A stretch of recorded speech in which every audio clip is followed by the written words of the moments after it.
Instagram ద్వారా యువతిని వేధిస్తున్న యువకుడిని కర్నూలు జిల్లా మంత్రాలయం పోలీసులు అరెస్ట్ చేశారు. మంత్రాలయం మండలానికి చెందిన యువతికి హైదరాబాద్కు చెందిన యువకుడితో పరిచయం ఏర్పడింది. పెళ్లి చేసుకోవాలని కోరటంతో ఆమె నిరాకరించింది. దీంతో ఆమెపై కక్ష పెంచుకొని యువతి సహా ఆమె తల్లిదండ్రులకు అశ్లీల పోస్టులు, మెసేజ్లు పంపుతూ వేధింపులకు పాల్పడ్డాడు. ఘటనపై ఫిర్యాదు అందుకున్న పోలీసులు యువకుడిని అరెస్ట్ చేశారు.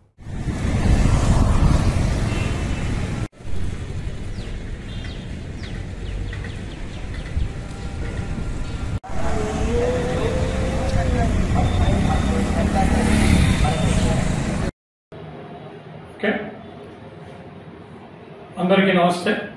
ఈరోజు సాయంత్రం 4 గంటలప్పుడు సంజయ్ ఎన్ రాథోడ్ హైదరాబాద్ సిటీకి చెందిన వ్యక్తిని ఈరోజు మంత్రాలయం సర్కిల్ ఆఫీస్ నందు అరెస్ట్ చేయడం జరిగింది.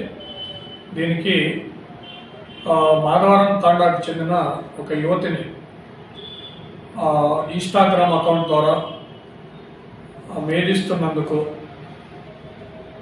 తర్వాత వారి తల్లిదండ్రులను కూడా ఫొటోస్ పెట్టి, వీడియోస్ పెట్టి, అసభ్యకరమైన పోస్టులు పెట్టి వాళ్ళని బ్లాక్మెయిల్ చేస్తూ, బెదిరిస్తూ వేధింపులకు గురి చేసేవాడు.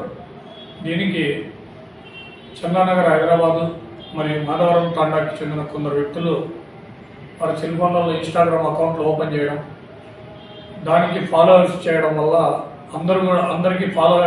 అందరికీ కూడా అశ్లీలమైన పోస్టులు పెట్టడం, ఈ విధంగా గత 1.5 నెలల నుంచి దాదాపుగా 50 రోజుల నుంచి వేధించడం జరుగుతుంది. మనము టెక్నికల్గా ఇన్స్టాగ్రామ్ అకౌంట్ నుంచి టెక్నికల్గా సాక్ష్యాధారాలన్నింటినీ సేకరించి ఈ దినం ఇతన్ని అరెస్ట్ చేయడం జరుగుతుంది. ఈ కేసులో మరికొంతమంది వ్యక్తుల యొక్క ప్రమేయం కూడా ఉన్నట్టు కొంచెం నిర్ధారణకు వచ్చినాము.